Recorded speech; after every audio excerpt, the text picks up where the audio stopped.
Yeah, I need to get these hair done. My hair look weird. Gosh, I don't know if I can hear myself. Can I? Can I? Can I? No, I can't. Cannot. Wait,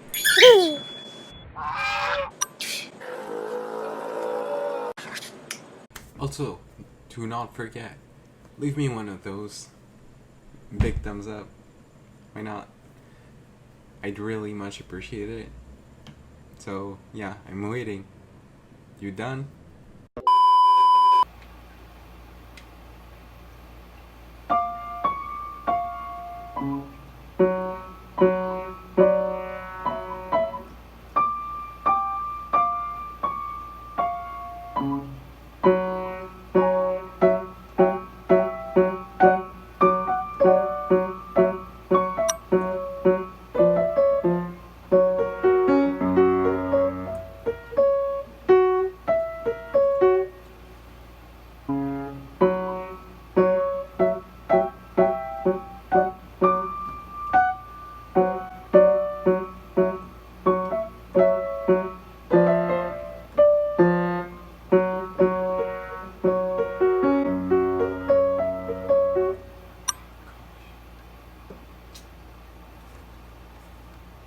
My hands are clenching. My fingers are clenching, actually, my fingers are clenching. That's normal if you're someone who gets to know what it is to be like to live with MS or multiple sclerosis. I don't see it as a chronic illness. I see it as something maybe more like a challenge. Okay, I don't know what was going on. Actually, I think it was my hair. Anyways, what?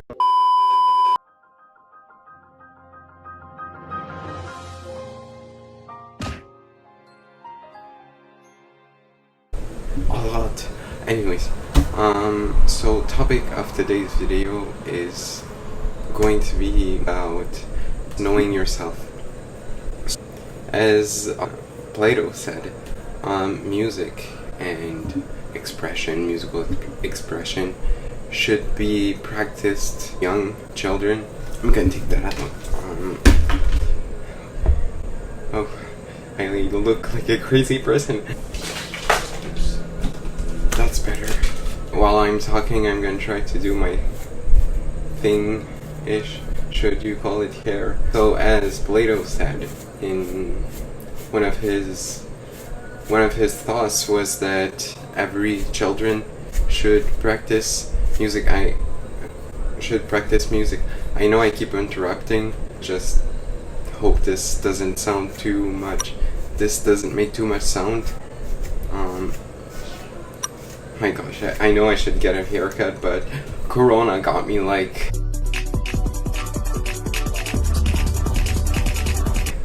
Hey, keep your hair. Looks dumb. Like, as Plato said.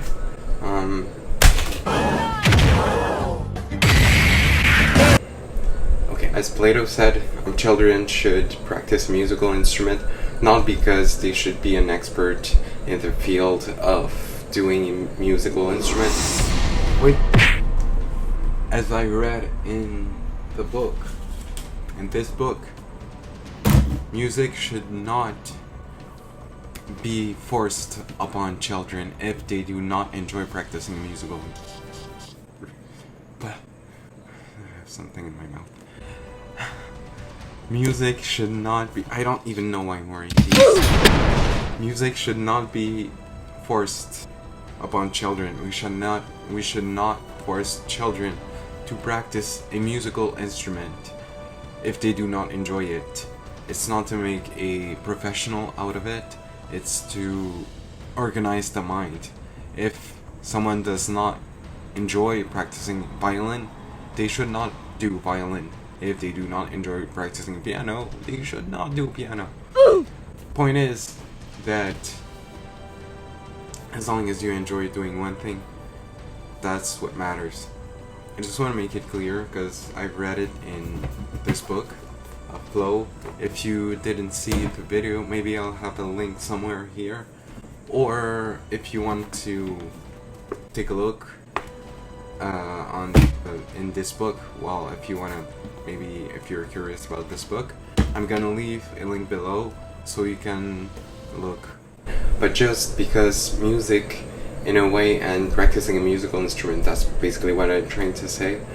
Practicing a musical instrument organizes the thoughts and helps to have clearer ideas, and also practicing a musical instrument orders the mind to make more sense. Actually, I don't know if that made sense. You know what I mean? Practicing a musical instrument has many benefits. We already know that it's proven by science. Practicing a musical instrument makes a person more confident. It makes a person also more disciplined, more emotionally intelligent, because they have this thing in the brain called the neocortex that is more developed in musicians than non-musicians. Musicians have an easier time learning languages. Hey, don't forget your Uncle Tom. Thumbs up. Love these. Love the glasses. Thumbs ups would make it more. Those sunglasses, there is no sun in here. I'm gonna correct myself. According to an article, musicians have an easier time pronouncing depending on their background in their music education. If, for example, they went far and did some music studies and when study music in a way that not only they are attentive to each sound, but also they are attentive to rhythms and everything, pretty much the brain. And then when a musician is learning a language, they're maybe not necessarily having an easier time, but they have better pronunciation skills in a second language, for example, per se. But also listening to people and really analyzing what they are saying. I didn't write this down, by the way. I'm just like coming up with words, and I'm hoping that this will sound fine. But I'm sure it does. I'm gonna move, please. I'm gonna try to make more sense with what I am saying. So till later, and see you then.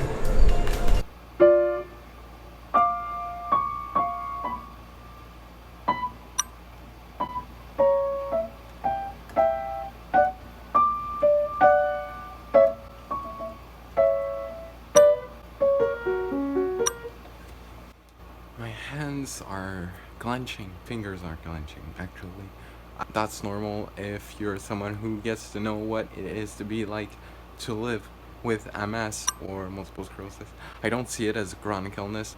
I see it as something like a challenge. I know, actually, like, therapeutically speaking, medically speaking, facts, MS is a chronic illness, but I'm just naive, I guess. I prefer to see MS as just not a chronic illness. I don't want to take things too low, if I can say it like that. So yeah, I'm gonna try and move on with something slower.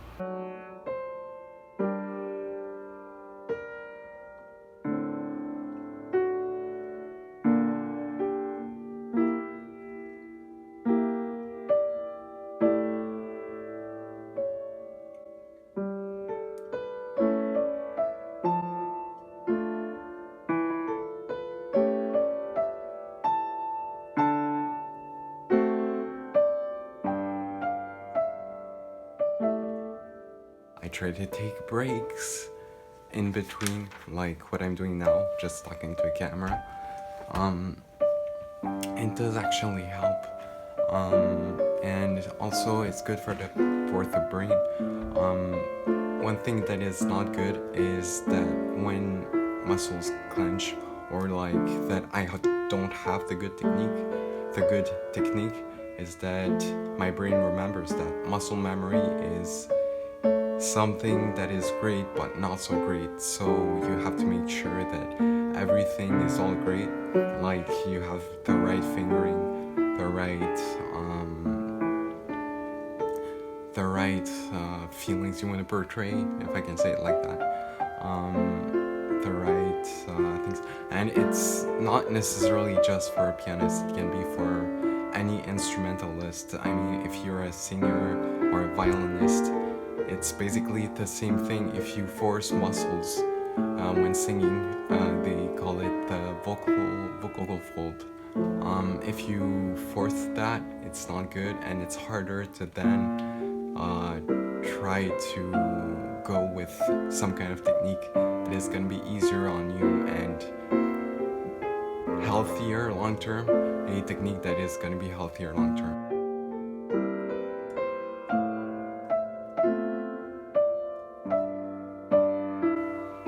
Now, talking, and I'm trying to figure out a way to learn the pieces. I prefer slower pieces. I just enjoy playing them way more than just playing fast and showing off.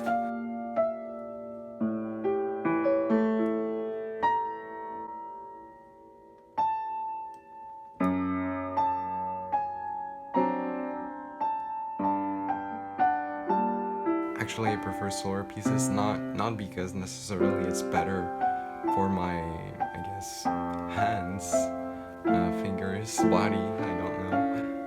It's less tiring, it's less of like a sport, but I still have work to do on the phrasing, the emotions I want to convey on the piece, according to what the composer said. I also gotta respect a good tempo. I prefer romantic pieces because they allow you a little bit more freedom than, for example, if you play Baroque pieces, it's really more mechanic, technical, and sometimes it can actually be kind of fast. And anyway, and yeah, I had some fun practicing. I usually practice 30 minutes. I take some kind of a break,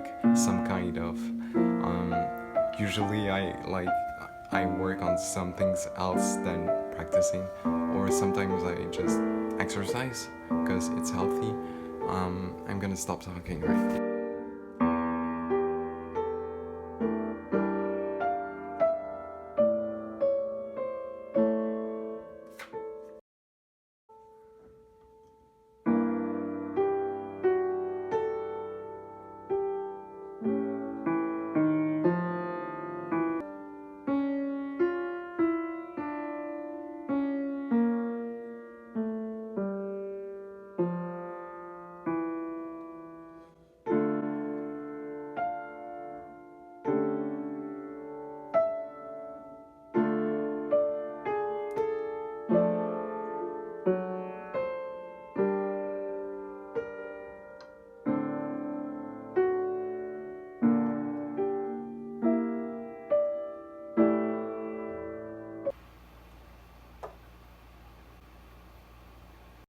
In conclusion, finding a life purpose is something that comes into action when someone seeks clarity and sets the environment in such a way that allows this true fulfillment.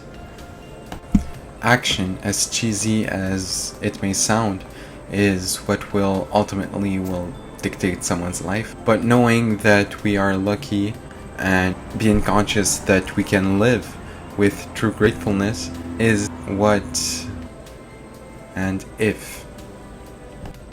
Gratefulness and moments of wonder come into play when you feel like you're having some kind of positive impact in the world and in others and in other people.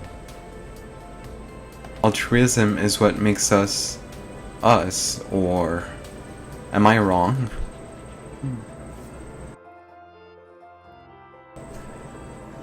In conclusion, finding a life purpose is sometimes in conclusion, finding a life purpose is something that comes into action.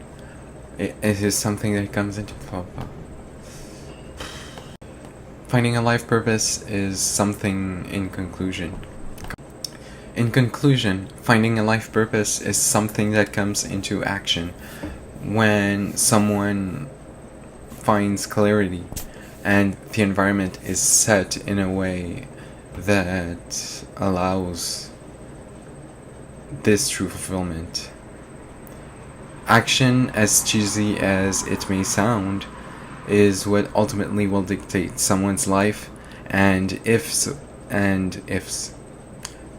But knowing that we are lucky and can live with true gratefulness and awe is what will give more sense to our life's purpose.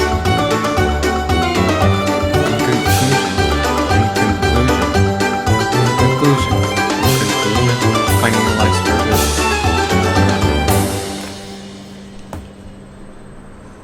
Gosh, these hair look stupid. And awe. And oh gosh, that looked weird.